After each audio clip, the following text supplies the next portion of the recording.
And so we had a severe shortage of workers. What does that mean? That means you can have beds, but if they're not staffed beds, you can't accept a patient. And at this time, we say that it's the right decision to lift this mandate for indoor businesses and let counties, cities, and businesses to make their own decisions on what they want to do with respect to masks or the vaccination requirement. Given the declining cases, given declining hospitalizations, that is why we feel comfortable to lift this in effect tomorrow.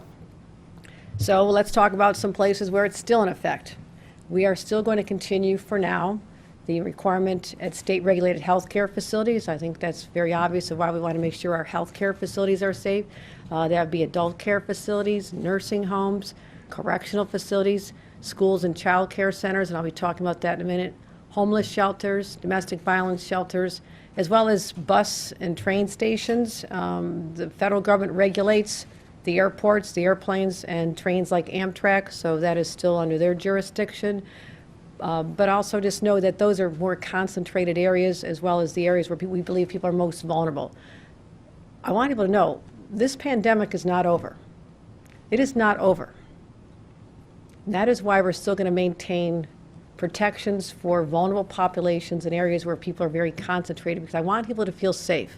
I want people to still feel safe when they come into the cities and go to their jobs, that they're not going to contract this virus. And you're going to hear a little bit about this from Dr. Bass.